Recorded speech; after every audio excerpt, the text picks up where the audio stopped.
Hey, hey, hey, hey! We are good to go. Oh no!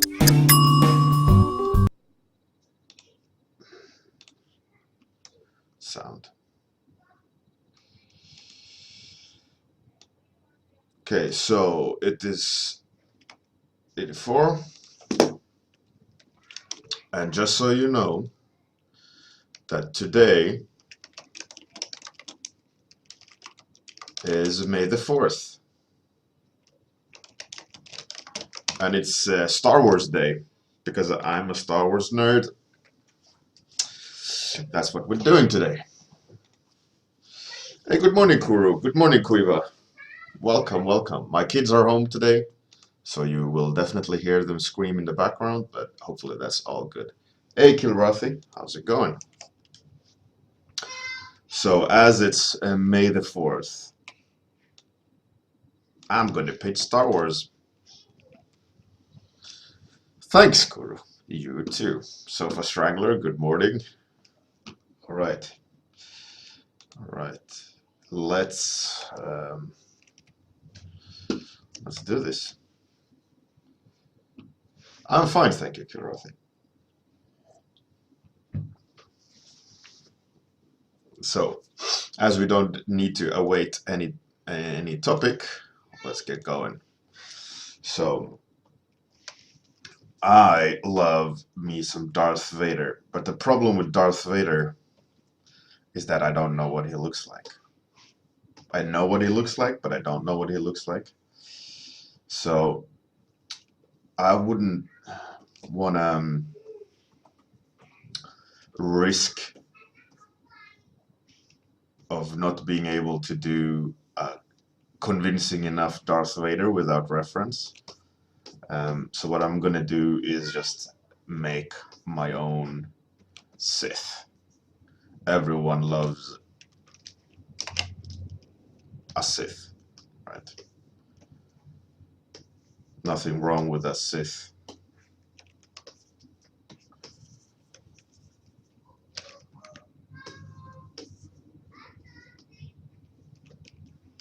Let's have him dual wield something.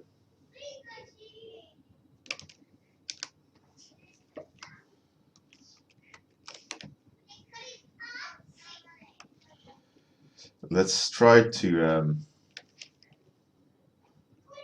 gonna try to push the perspective a bit. Hey, good morning, Captain Jetlag. Meow. Good morning, Orby. Baba 220, yeah. EOP. Today is May the 4th, so it's gonna be Star Wars topic. Yeah, I know, right, Kuru? The Star Wars nerd doesn't know how to draw Vader. I kind of know how to draw Vader, but also don't. I would hate to kind of not do a convincing enough take on Vader. So it'll be just some random Sith. I'm not too keen on the angle though. Or actually, am I? I kind of liked it.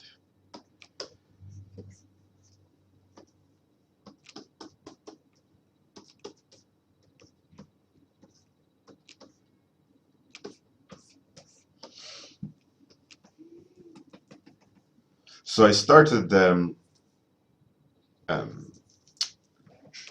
like I mentioned yesterday, I started working on the presentation.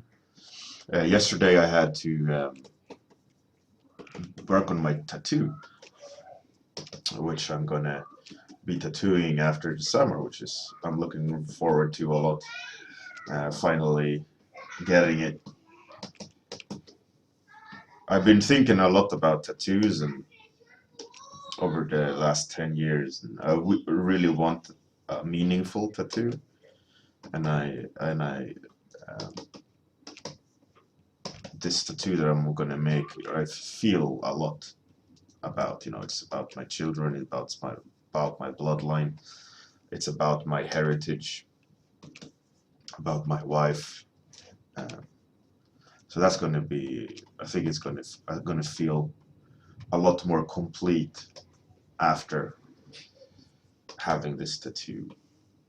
I feel like it's it's a missing piece. And I always like, I remember as a kid, like I never liked, or even today, as an adult, I never liked accessories. You know, like buying accessories. You know, like you can go to, let's say, H&M and buy a leather bracelet with trinkets on it, and it looks like this thing has a history of some sort. Um, hey, good morning, Lurie.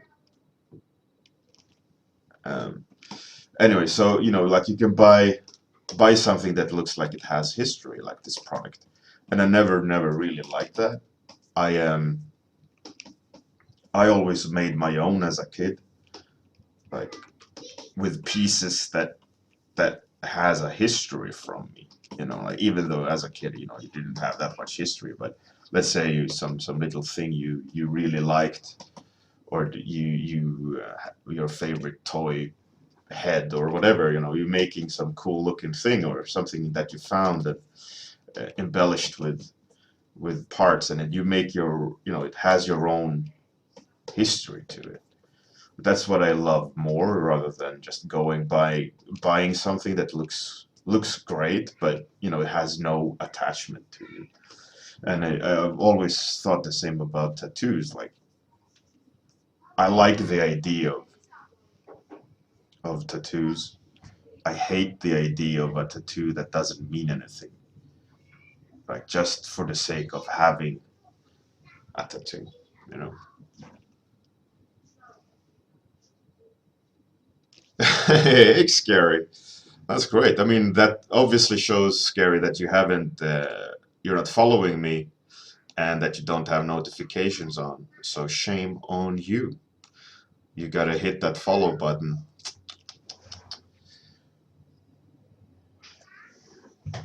Hey, Art.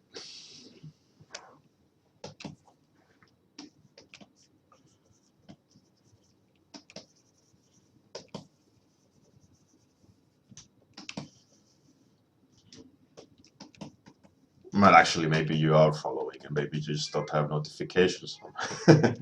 Here I am, shaming you to follow me, like a really balanced person.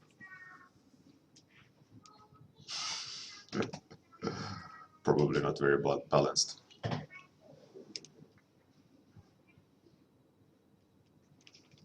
Yeah, I know, Scary. Yeah, no. Shame, shame, shame. No, didn't not intentional at all to be so strange and try to shame you into following. All good fun.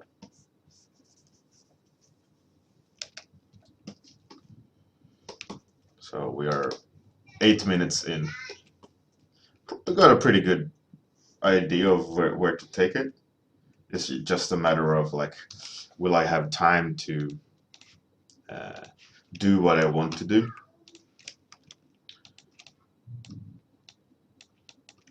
I'm hoping yes.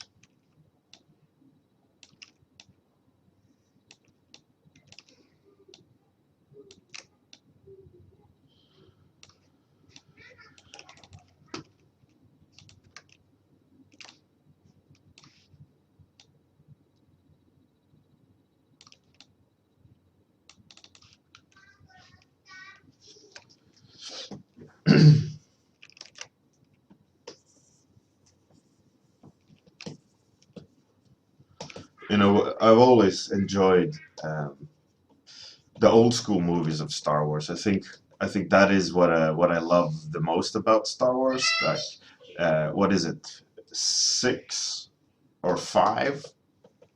When oh, I think it's 6 when they save Han Solo from the, spoiler alert, when they save Han Solo from the cryo thing, right? When they go to the desert planet with Boba Fett and Jabba the Hutt, and I think that is my absolute favorite of the whole series. And I think Rogue One is pretty well made. I think that they successfully made a new type of Star Wars movie, like a modern, but maintaining the old school feel and look. I think that is something that they really succeeded with, which is not an easy thing. Um, I think some of the newer movies failed a bit at that, like capturing the old school nature of the movies in a modern way. Scary disordered your family. Yeah. How dare you?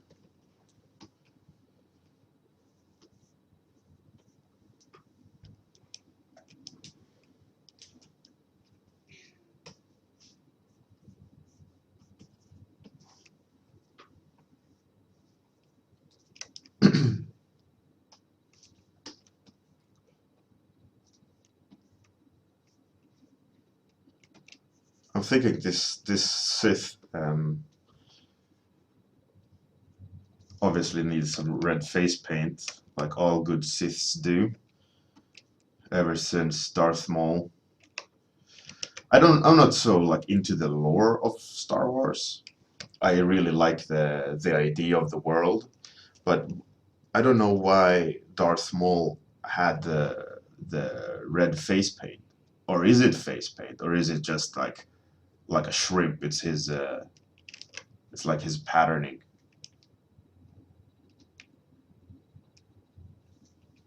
Maybe it's just because that's the way, just how his people look like.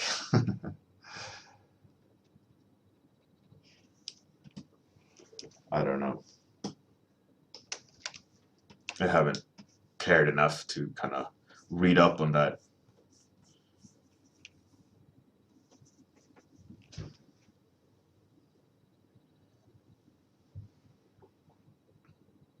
Oh, Jar Jar. Oh man, I really don't like Jar Jar Binks.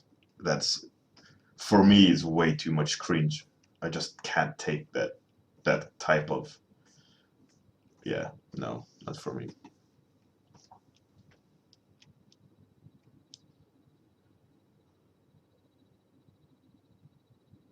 Kuru. Oh right, okay, that's pretty cool. So his skin is actually just red, and the black is the tattoo. Oh, that's cool. That makes sense. Makes sense.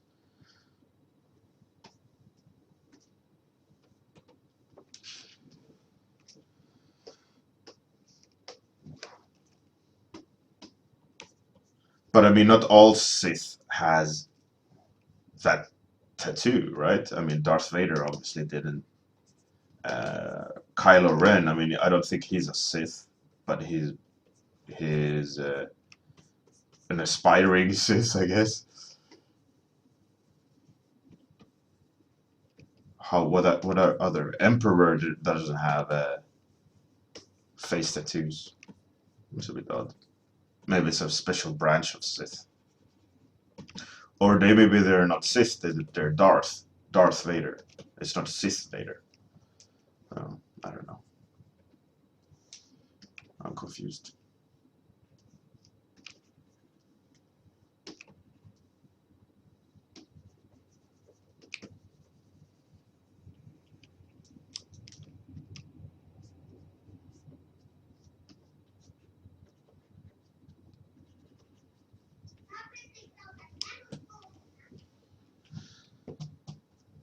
Baba to 20, yeah, I know. I removed it.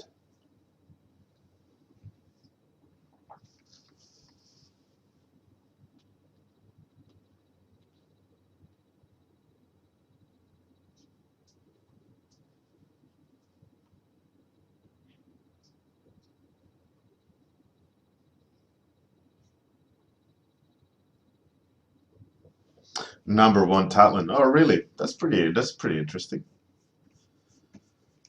Like just because you, uh, Kuru. I mean, I'm a Star Wars fan for sure, but I'm no like diehard uh, fanatic that knows everything about all things Star Wars. I do like it, but you know, there's a limit there of how I guess how much I like it.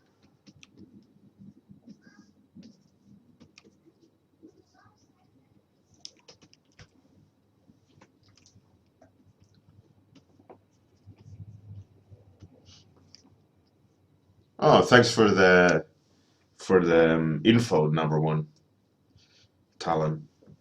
I think it's pretty cool though. I mean, I like the idea that they're expanding the universe constantly with all these kind of side stories and lore and things. It's interesting that they build upon it, which is cool.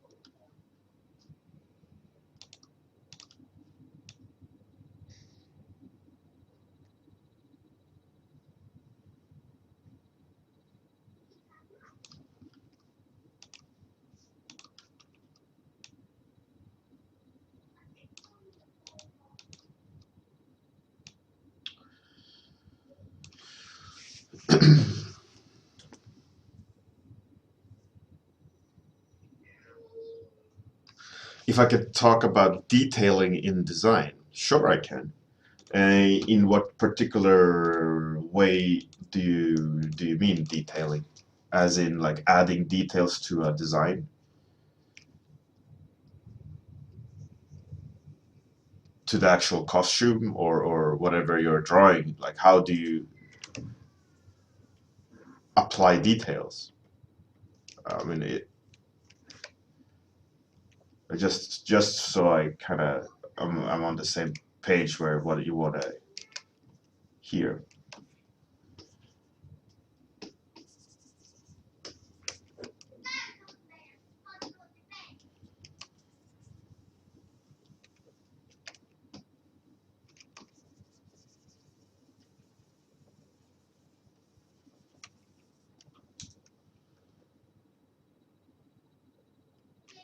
Right.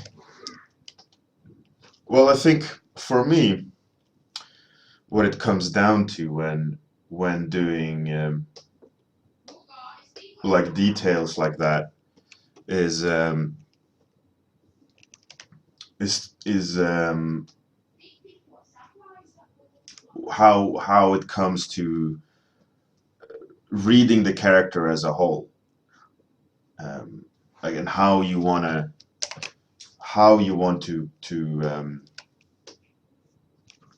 direct the eye around the design. So it, for one reason, like acts as a narrative tool, and by that I mean like if you look at a character, I don't mean looking at the character as a story. That the costume has to have a story. Like here he's born, here he's turned evil, and so on. But the abstract idea of like a story to say in fashion, etc. You know that this garment looks light and breezy and it makes you that story, or so to speak, makes you think about summer, whatever, you know. And that comes down to what material you're thinking about, what kind of intense patterning or lack thereof, and so on. You know, all of those decisions that you're making has tells a story of the design. I mean, that's the kind of abstract way of thinking about it. So if you want to make someone light or fast, you can't have heavy materials on him or her. That is a little bit self-explanatory, but um, it's one of the things that you should think about. Like, if you look at someone up from head to toe, and you've placed details in a way where it creates focal points, and have comp areas going with those focal points of detail. And as an observer, you're going to look and you're going to jump between these spots and the shapes and folds and buttons, etc., etc. is going to, depending on where you placed all those, going to help you flow through the character and read the character as a, like, as a story or as an explanation automatically. And the better you are at placing details in ways that maybe is not so obvious, can help with how we read a character. It's very abstract. I'm trying to define it a little bit better, but without going into technical parts. I mean, technically, you should always think about adding details as a means of composition. Like, the more you try to add details, the more you gotta be aware of what that does to the character as a product, as you look at the product. I mean, if you look at a keyboard, the whole idea about the keyboard, for example, is that there's shit tons of buttons you need to press. And how do you make that look good? I mean, obviously, you can't change the idea of a keyboard beyond that. We need to be able to access all the buttons with two hands, right? So there's only that much you can do with it. But a character is more than just, a flat keyboard. But the idea is the same. I mean, you can make a good-looking keyboard by changing the shapes, maybe spacing the buttons out in two sections, all these things. And the problem with a lot of designs is that people add details. For me, at least, a lot of designs is that they add lots of details where they don't need to be, just for the sake of detailing. Personally, I like designs where they don't treat the character as a two-dimensional sheet, where they add details to that sheet. Like, I like the idea of when you see a character design that's designed for 3D, in a 3D space, that it will work when you rotate the camera. It will work when the character is jumping, or will see his back or her back, and so on. That a lot of the designs, they just do it as a composition on the canvas rather than a three-dimensional character. And I think in order to get a good design that way, you really got to think about the character as a three-dimensional object. And where do you add those details? Just not for the kind of canvas aspect, like seeing it as a two-dimensional thing, but actually, what happens when the camera moves, or when he raises, or the character raises their arm up. What happens to the armor, and things like that. And details can help with that a lot by focusing. Like, if you need an empty space, like above the shoulder, a lot of shoulder pads, when you raise the arm, they will intersect with the head. But if you need to leave an empty area, in a sense of shape, you can enhance that area with details. But if you just add details everywhere as a composition, like if you think about composition as not on a character but as a whole or in general, is that you need to have a balance between intensity and calm, right? Like you can't just go 100% everywhere across the painting, because the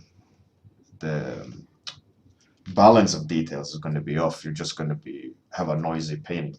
It's the same for a design. And when you think about the character design as a 3D object, you really need to even think further. Where can you add details that makes it look interesting, and where can I have a calm space on the character design so that it reads strongly and still looks interesting, as the camera turns or the character is running.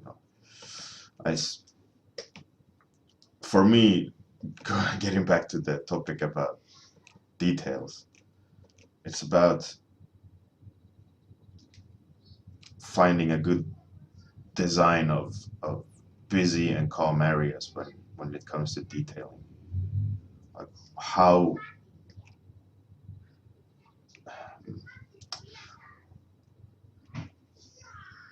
do you want the viewer to look at it, and how do you the thing that I'm always kind of get back to is, like, the more conscious you are about your process or rules or knowledge, the easier it is to control it. So what I'm trying to say with that is, like, the whole composition of details versus calm and so on. The more you're aware of it, the more you practice it, the easier it is to start trying to play with those things, so that each design you do, you can shift where you put details, or how much details, what amount, at what places, with what material. And you can make interesting things with very basic means, as long as you have contrast and variety in it. If you have a very limited scale of what you can do with something, let's say 2 colors and 2 shapes, but you can scale those objects, you can instantly create something that looks interesting, as long as there is a contrast and balance. And I think that is something that's an abstract way of thinking onto something that's concrete, like a character design or a monster design or whatever. Details can also be playing with materials. Where do you want details to go based on material change or specular intensity and all these things? It's tricky. But basically, for me, it's about composition in 3D space. To put a really, really long rant into one sentence.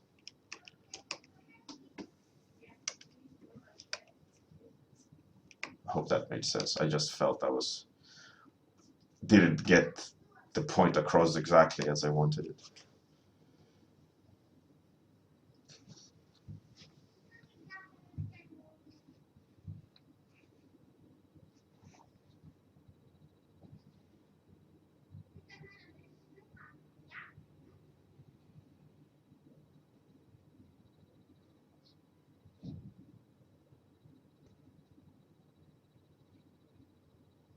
Sounds hard, yeah. The problem with a lot of designs, thanks EOP Poison for the host, by the way. Much appreciated. Yeah, the problem, like Scary was talking about, is also like just adding for the sake of adding. One part of my lecture is about something I call the napkin test. Is that you should be able to remove things from a design to the point where if you add more, it's not going to add anything, and if you remove something, you're losing what's the core of the design. right? So if you change it up too much, you will notice it's kind of messed up, right? And the napkin test is that, let's say you're in a bar and you boil down your design to something uh, that you can draw on a bar napkin. You know, bar napkins are notorious for being shit, and you use a ballpoint pen, and if you start drawing too much, the paper's not going to be able to take it, right? Because it's just a bar napkin. Um,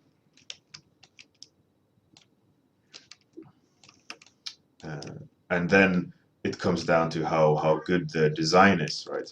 How well you can, how well that design can be pushed down to its core elements, like Superman, right? You draw the triangle on the chest and uh, the S, and then the swirl on the forehead, and that's like that's all of a suddenly Superman, right? Everyone will say, "Oh yeah, that's Superman," and that just shows like the strength of the Superman design, and how well you can boil it down to something that people can understand what you're talking about. He-Man, you can probably do that as well, but some designs are trickier than others to be able to do that with.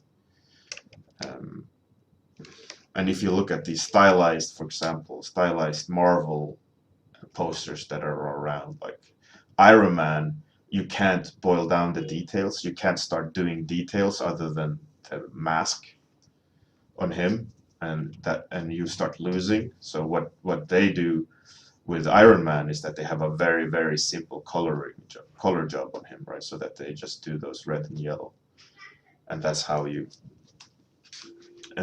get Iron Man.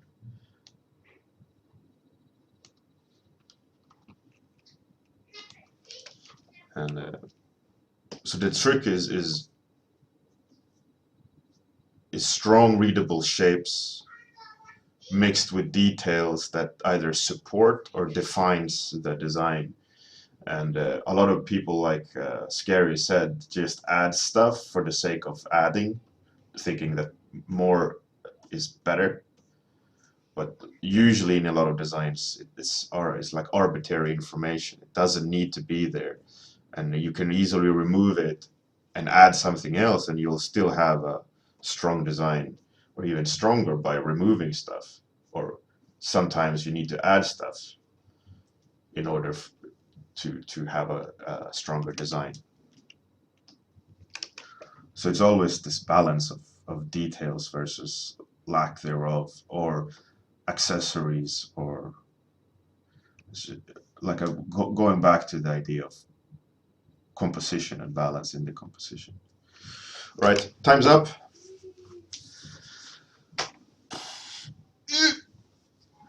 May the 4th be with you today. Hey, Photon, thanks for joining in. So, time's up. Here's the Sith. Have a great day. Good night, wherever you are. And see you tomorrow morning. Catch you on Discord. Bye.